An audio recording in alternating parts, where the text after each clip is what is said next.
Hey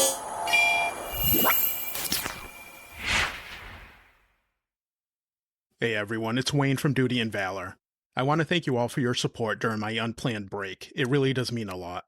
I'm back now and new episodes will be coming more often. Before we start, I want to tell you about the official Duty and Valor Challenge coin, proudly minted right here in the USA.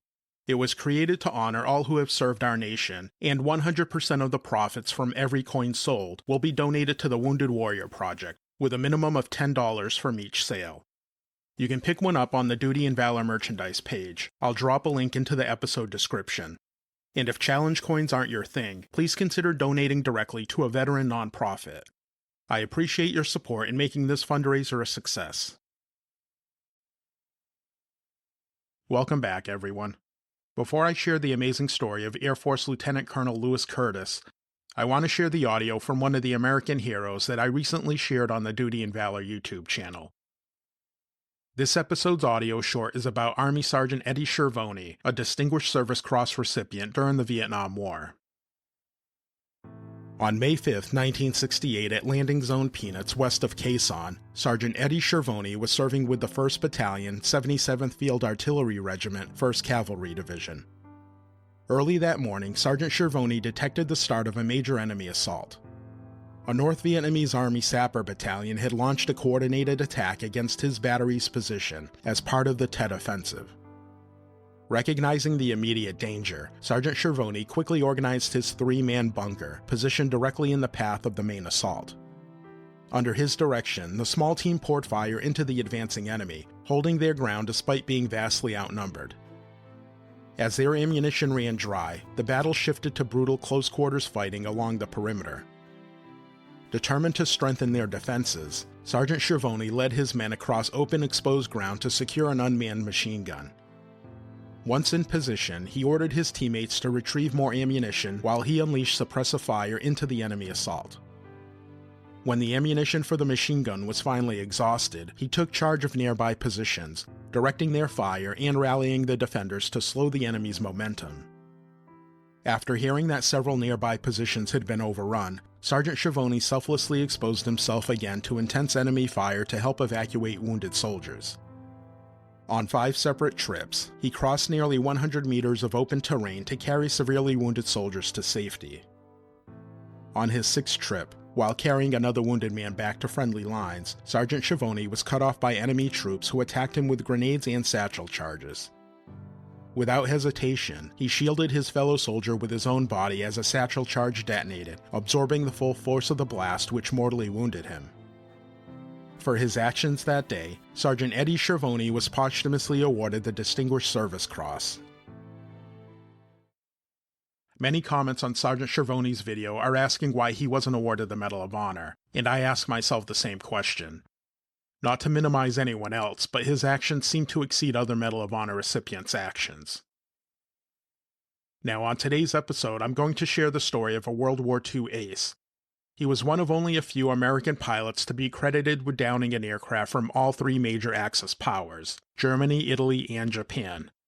To add to his lore, he was also credited with downing an American plane as well. This is the story of Air Force Lieutenant Colonel Louis Curdes.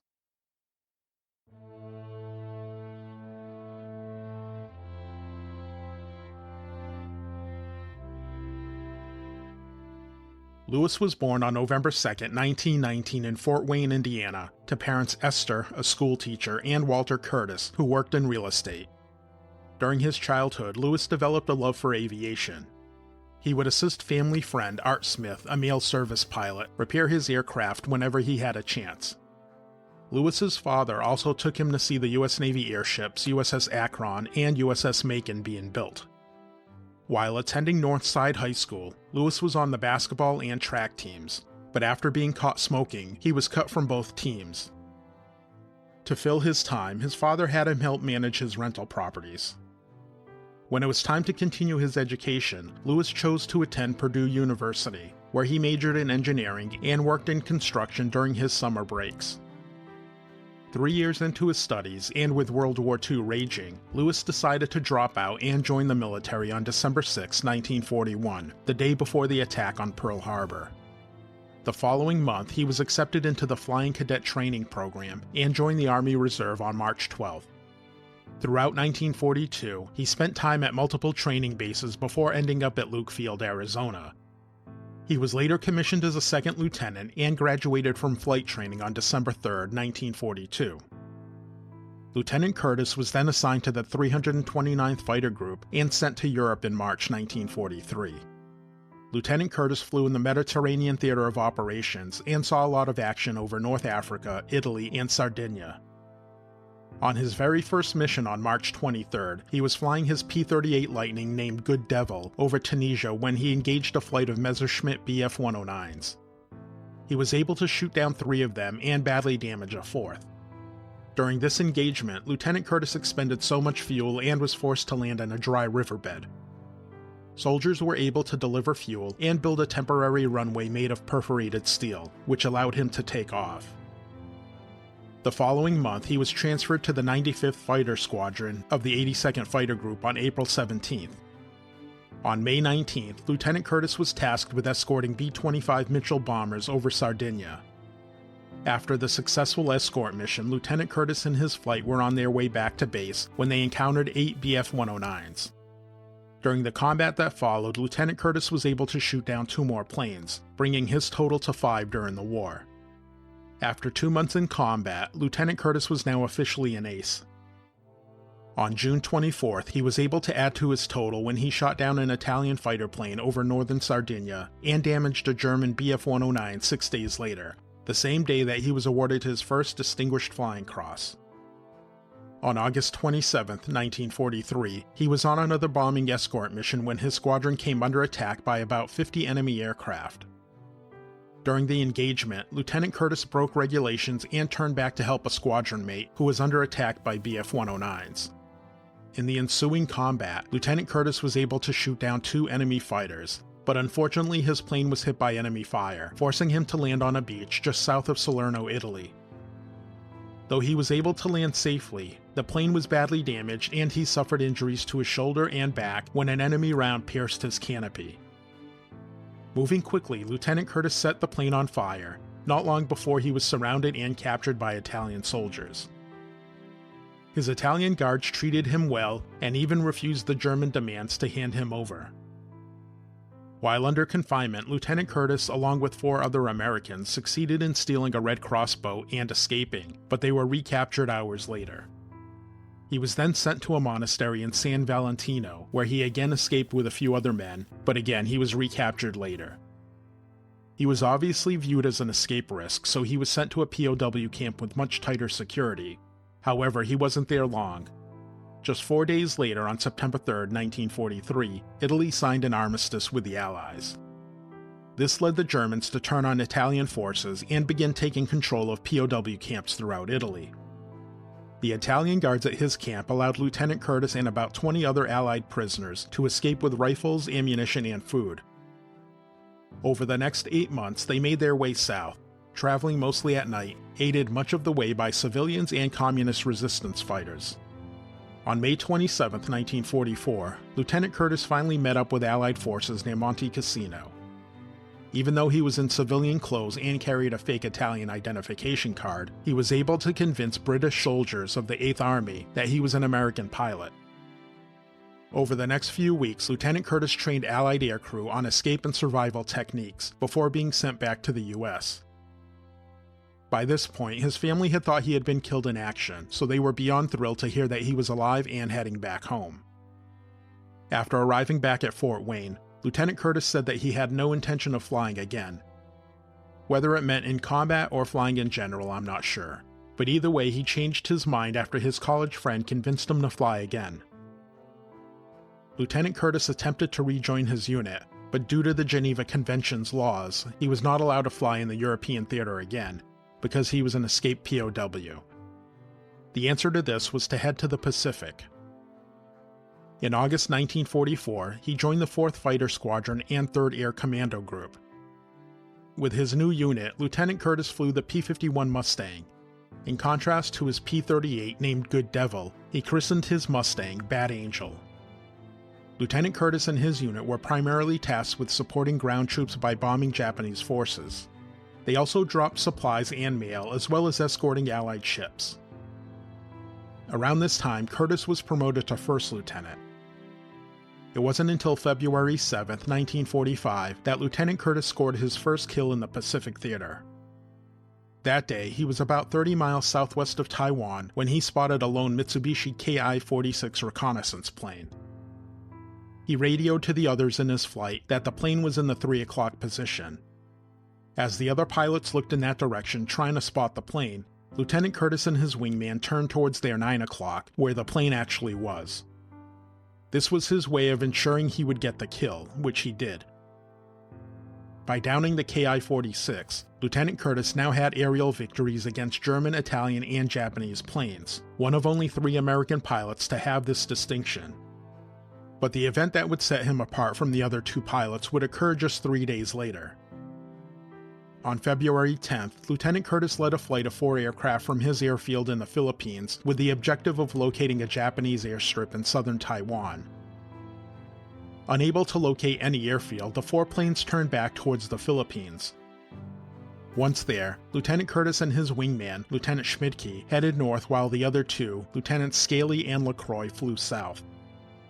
When the 2 pilots found a Japanese airstrip south of their position, Lieutenant Curdes and his wingman flew to join them in the attack. During this attack, Lieutenant LaCroix's plane was hit and he was forced to make an emergency landing in the sea. Lieutenant Curdes then began to circle Lieutenant LaCroix's position, hoping to guide a rescue plane to him.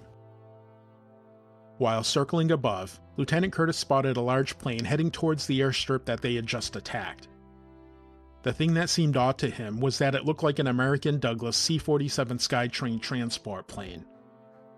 He considered it could have been a Japanese variant of the plane, but it appeared to have American markings. Suspicious, he chose to go inspect the plane further. As he approached, he did confirm it was an American plane bearing the markings of the 39th Airlift Squadron, known as the Jungle Skippers. Now believing it was truly an American plane, he decided to get their attention to divert them from landing at the Japanese-held airstrip. Repeated attempts to contact them by radio was unsuccessful. Unknown to him, the C-47's radio wasn't functioning, and they were extremely low on fuel, leaving its pilot with little choice but to land. Lieutenant Curdes then flew in front of the plane and attempted to get it to divert, but it maintained its course. By now, the C-47 had lowered its landing gear in preparation for landing and was flying just 150 feet off the ground. That's when Japanese flak guns opened up on Lieutenant Curtis's plane. It's assumed that they didn't fire at the C-47 because they thought it to be a Japanese plane as well, especially because of the way Lieutenant Curdes was behaving around it. Lieutenant Curdes believed that ditching into the sea was safer for all aboard the C-47 than landing and being subjected to harsh treatment by the Japanese, so he made a harrowing decision. He got closer, just 20 yards away, and fired at the plane, disabling one engine, and when it kept flying without changing course, he took out the other engine as well, forcing it to ditch into the sea intact. After seeing the crew board lifeboats, he dropped a note warning them not to drift close to the shore, where the Japanese were waiting to capture them. Forced to depart due to low fuel, Lieutenant Curdes returned early the next morning and guided a PBY Catalina to the lifeboats, where all were safely brought aboard. In addition to the 12 aboard the C-47, Lieutenant LaCroix was also picked up. For his actions that day, Lieutenant Louis Curdes was awarded a Distinguished Flying Cross and an Air Medal. With authorization, Bad Angel later carried the kill marks for Germany, Italy, Japan, and the United States, the only plane to do so. One of the people aboard the C-47 was a nurse that Lieutenant Curdes was supposed to go on a date with just days prior, but he had canceled on her. Some accounts have said that he later married this nurse, but that wasn't the case. By this point in his life, Lieutenant Curdes had been married and divorced from his first wife, and met his second wife, Svetlana, after the war ended.